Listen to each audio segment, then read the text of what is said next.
Bonsoir les amis, j'espère que vous allez bien. Je vais vous raconter l'histoire de synchronicité, hein, comme je vous l'avais dit, j'allais raconter mes petites histoires de synchronicité concernant l'histoire du convoyeur. C'est une personne que j'ai rencontrée en novembre 2015. Le 10 novembre 2015, la veille du 11 novembre, un jour férié. Donc, je me retrouve célibataire, en fait, et je rencontre cette personne, et on décide de se rencontrer. Donc, on discute, machin, derrière l'écran, hein, et on décide de se rencontrer. Donc, cette personne passe me chercher pour aller boire un verre, en fait. Et au moment où je sors pour aller la rejoindre à sa voiture, cette personne, on a un élan de se toucher, en fait. Chose que je ne faisais jamais auparavant, et cette personne non plus. Mais on a eu cet élan de convivialité, comme si on se connaissait. Enfin voilà, c'est comme quand vous touchez vos amis ou la famille, vous touchez les gens, chose que je faisais pas auparavant avec des personnes que je ne connaissais pas. J'avais une espèce de barrière, quoi, donc je voulais pas rentrer en contact avec les personnes, en fait. Alors que là, pas du tout de suite, le feeling, il est passé. Et en fait, j'avais un rêve, c'était de faire du tir, parce que je suis alors passionnée, euh, j'adore les armes. Je sais pas d'où ça vient. J'ai su par la suite d'où ça venait, mais j'adore les armes et mon rêve c'était de faire du tir. Et en fait, cette personne me dit qu'il est, cet homme est convoyeur de fonds. Donc du coup, c'est une personne qui est armée toute la journée. Et je me dis, ouais, génial, super. Euh, donc on se voit pendant un mois, on va dire. Pendant un mois, on se voit, on échange, machin, on passe des bons moments. Et il me dit, ben voilà, on est au mois de décembre, pour ton Noël, je vais t'offrir ton premier tir au flingue. Donc, je le rejoins sur le stand de tir, et parce qu'il est formateur de tir aussi. Donc, je le rejoins sur le stand de tir, et là, j'effectue mon premier tir, donc avec revolver, semi-automatique et fusil à pompe. Donc, je vis mon rêve. Là, je me dis, waouh, génial, synchronicité, je rêve de faire du tir, et j'attire à moi une personne qui m'offre l'opportunité de vivre mon rêve. Donc déjà, je me dis, cool la vie, franchement, c'est plutôt sympa. Et après, il y a séparation. Donc on cesse de se côtoyer. En fait, chacun fait sa vie de son côté, tout ça.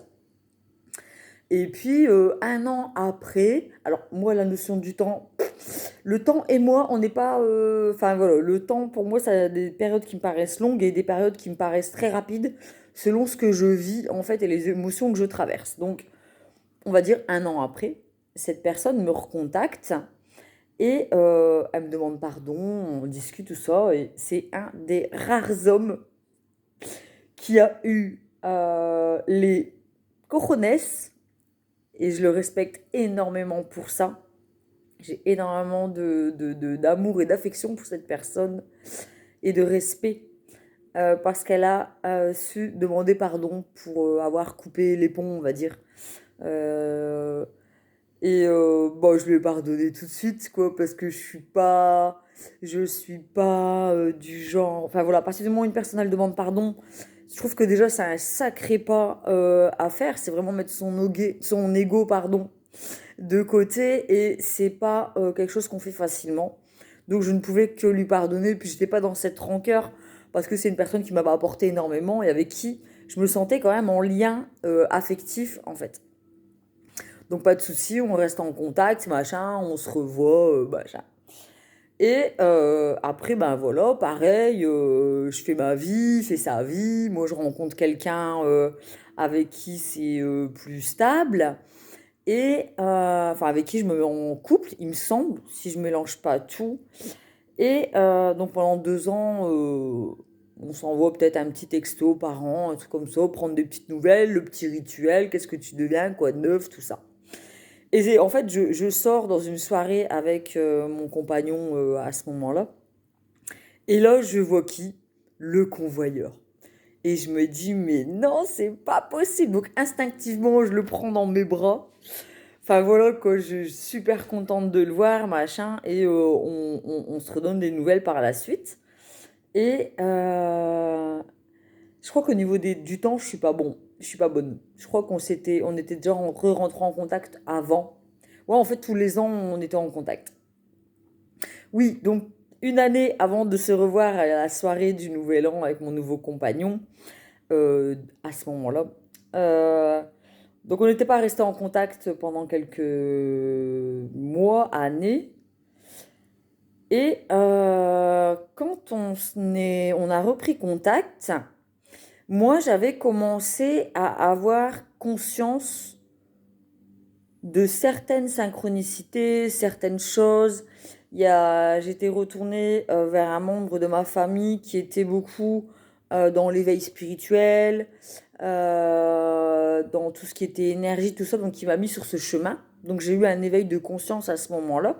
J'ai commencé à voir les choses différemment, la vie différemment. Et, euh, et à ce moment-là, je reprends contact, ou le convoyeur reprend contact avec moi. Et je lui explique que l'éveil spirituel, machin et tout, il me dit, bah écoute, il me dit, ma sœur allait mettre Reiki, machin et tout. Et pareil, j'ai commencé à découvrir des dons. Donc en fait, ce qui était marrant, c'est qu'à la base, on s'est rencontrés, on n'était pas du tout dans un éveil spirituel, on était hyper ancrés, enfin, on parlait de flingue en fait quand on s'est rencontrés à la base, mais on avait senti qu'il y avait une espèce de connexion, de lien, en fait, qu'on n'arrivait pas à définir. Et il me parle de ses dons de magnétisme en fait. Il a découvert il avait la capacité de soigner les animaux et il s'exerçait du coup sur l'être humain, tout ça. Donc je dis ben génial, ben voilà c'est cool, on va se revoir, tu vas me faire un soin machin. Donc il vient passer la soirée à la maison et il me fait un soin où là je me mets à Enfin voilà, j'ai des choses du passé qui ressortent, je me mets à pleurer, ça me libère d'un poids. Et je lui raconte un peu ce que je traverse aussi, moi, au niveau de mes synchronicités, le fait que j'avais prédit certaines choses, et que quand je disais des choses, généralement, ça se passait. Et là, en fait, il me met le doigt dessus et il me dit, mais Angel, t'as pas compris? Il fait, t'as des dons de clairvoyance, en fait. T'as jamais entendu parler de médiumnité, machin. Et en fait, il me met enfin, il met le doigt sur mon don, en fait. Et c'est vrai que quand j'allais chez un membre de ma famille des années auparavant, j'aimais bien, cette personne, elle avait un jeu de tarot et j'aimais me tirer les cartes chez cette personne et aller lire les significations. Donc j'avais déjà cette attirance pour les tarots, en fait, les cartes et les significations psychologiques, tout ça, de ce qu'elle voulait dire. Donc je lui en avais parlé déjà de tout ça. Et il me dit, mais en fait, t'as pas compris, machin, tout ça. Et à ce moment-là, il me semble, il perd son papa. Il perd son papa à ce moment-là euh, et je ressens la présence de son papa, donc je lui dis. Je lui dis, mais ton papa, il est dans la pièce, machin, et il n'y croyait pas, en fait, auparavant. Il n'était pas dans ces croyances-là, je m'en mêle un peu les pinceaux au niveau des dates, parce qu'on s'est vu, pas vu, vu, pas vu, vu, pas vu. C'est l'histoire de notre histoire, en fait. Et il avait perdu son papa, et je lui avais dit, mais je ressens la présence de ton papa, machin, et il a pas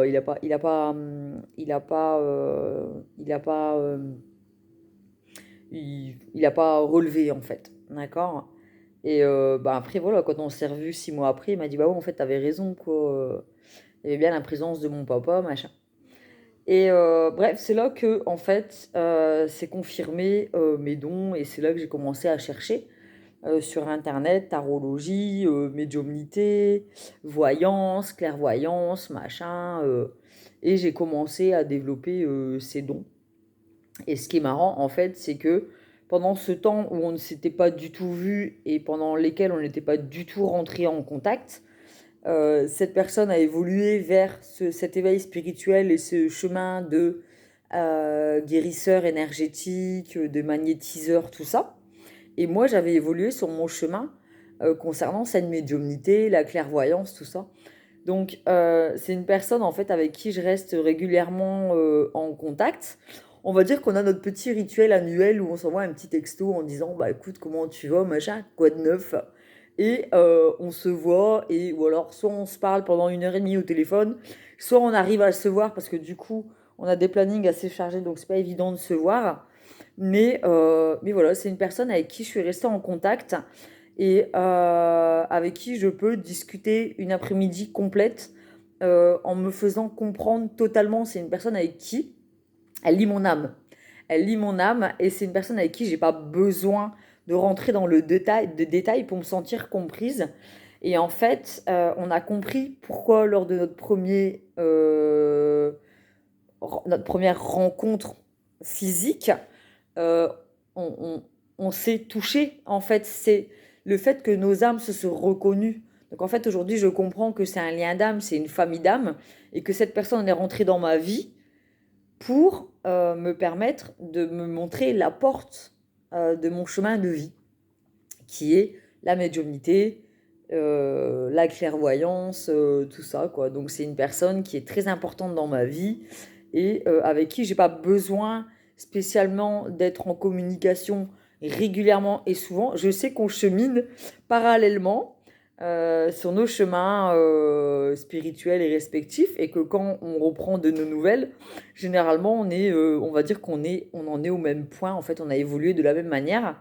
Et la dernière fois que je l'ai vue, donc au mois d'août, ben moi en fait c'était mon temps de pause, j'avais arrêté complètement les guidances, je touchais même plus une carte d'oracle ni de tarot. J'avais vraiment besoin de faire un break là-dessus et je le revois donc au mois d'août et il me dit bah écoute pareil, j'ai plus fait aucun soin, j'ai besoin de mettre une distance avec tout ça pour me retrouver énergétiquement machin parce que c'est beaucoup de dons de soi énergétiques et il arrive un moment où on se vide et on se demande si on est sur le bon chemin en fait. Donc on a besoin de faire une pause pour voir si cette chose nous rappelle ou pas en fait. Donc moi ce fut le cas, du coup j'ai recommencé à refaire mes guidances, refaire des vidéos sur ma chaîne et refaire me reconnecter à mon don en fait. Hein. J'avais besoin de faire une pause. Et c'est marrant parce que cette personne elle traversait exactement la même chose au même moment. Donc, vu que là j'ai repris, c'est possible que cette personne ait repris aussi ses soins énergétiques. Et, euh, et voilà. Et en fait, bah, c'est une personne qui, à mon sens, fait partie de ma famille d'âme. Et on s'était fait une promesse de toujours rester en contact, quoi qu'il arrive. Dans notre vie, sans ambiguïté, sans arrière-pensée. Notre relation est devenue une relation d'âme, dans le respect et voilà quoi. Et c'est toujours marrant de reprendre contact de temps en temps, notre petit rituel annuel où on s'envoie le petit message quoi de neuf, qu'est-ce que tu traverses, machin. Donc voilà, le hasard a bien fait les choses puisque je ne crois pas au hasard.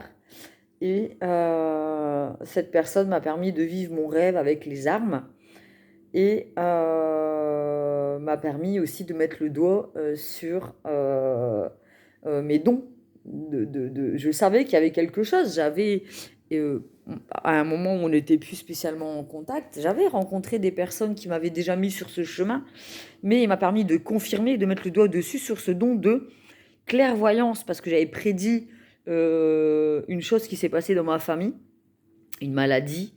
Et quand je dis, bah oui, mais en fait, moi, j'ai prédit la maladie avant que ça arrive, avant de la prendre.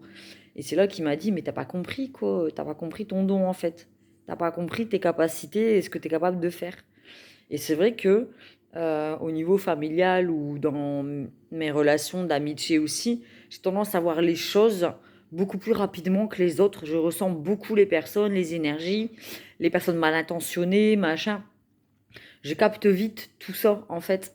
Et c'est assez compliqué, en fait, parce que nous, quand on est dans la clairvoyance, on sent les choses et on voit les choses que les autres ne voient pas. Donc on est toujours celui qui alerte et qui peut parfois paraître être la méchante personne, la mauvaise personne, alors qu'elle est juste là pour mettre en alerte les autres en disant ah, cette personne, excuse-moi, mais moi, ce que tu me racontes là, je l'ai vu il y a 5 ans, quoi. Tu ne m'apprends rien. Et voilà. Et c'est assez compliqué d'avoir cette place de la personne qui voit les choses avant. Et par rapport à cette passion pour les armes, en fait, j'ai découvert aussi que dans une vie antérieure, de par des soins énergétiques, tout ça que j'ai fait, des introspections, tout ça, que dans une vie passée, j'étais morte par une arme. J'étais morte sur un champ de bataille. Je vous raconterai du coup dans une autre vidéo l'histoire de l'avenue de la Marne à Tourcoing, là où j'ai travaillé et dans une maison qui avait été habitée par les Allemands pendant la guerre. Donc tout est synchronicité, tout est relié dans ma vie en fait, c'est un truc de fou. Chaque chose en amène à une autre, chaque personne m'en amène à une autre. C'est vraiment bizarre. Bref, j'ai découvert que j'étais morte dans un conflit dans lequel je me suis retrouvée et qui n'était pas le mien, en fait. Et je suis morte et j'ai pas compris. J'ai pas compris pourquoi dans ce duel, il y avait un clan, un autre et moi au milieu. Et en fait, à vouloir prendre parti et peut-être défendre un clan et l'autre, c'est moi qui a fini par payer les conséquences et j'ai pas compris. Et dans une vie antérieure, en fait. D'où cette passion pour. Enfin, c'est pas une passion, c'est assez bizarre, mais tout ce qui est allemand, machin, la guerre, machin, je suis assez admirative de tout ça. Les armes, machin, et bref. Et, euh, et c'est des choses qui se reproduisent dans ma vie actuelle.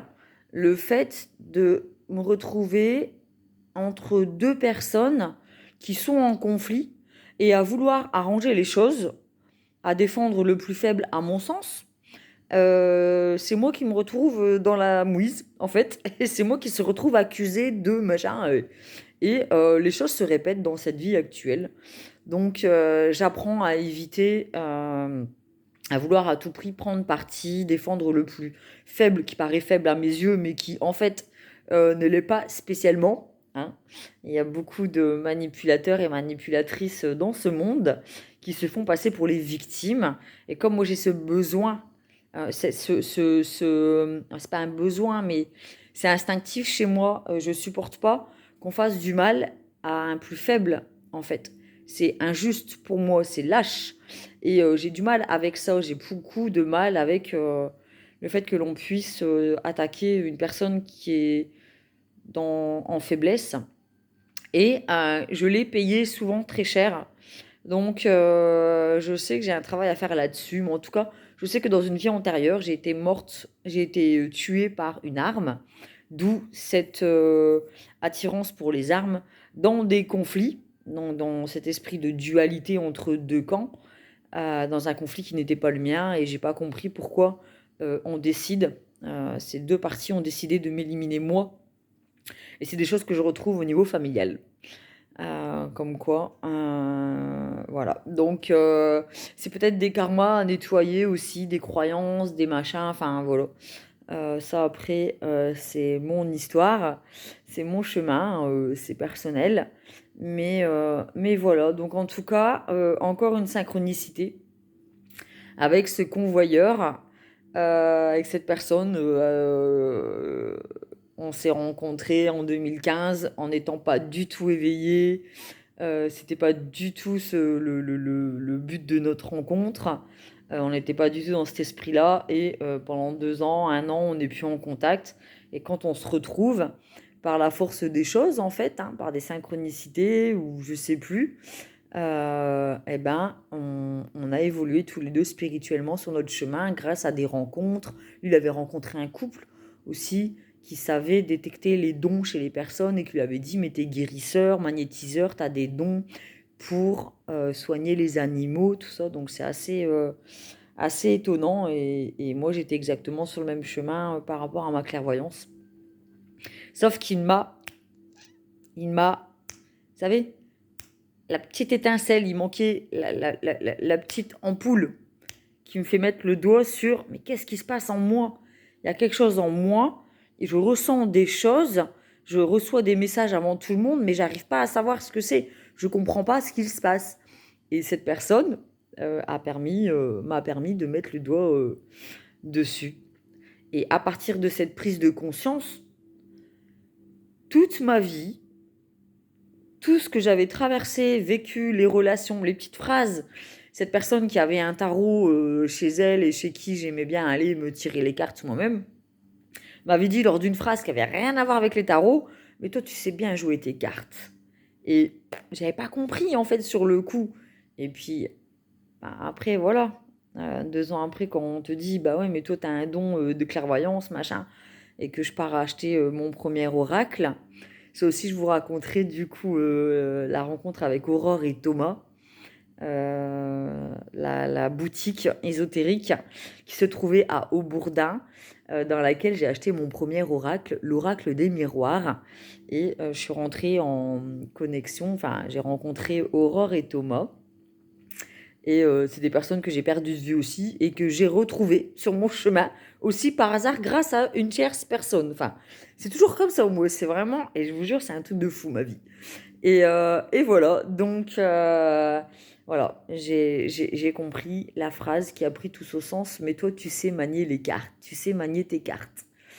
Et voilà, et du coup, c'est tout des petites choses dans ma vie, donc avoir prédit cette maladie, avoir ressenti ce papa défunt, être arrivé dans des maisons où il s'était passé des choses, puisque à la maison où je travaillais, avenue de la Marne à Tourcoing, qui a été habitée par les Allemands lors de la guerre 14-18.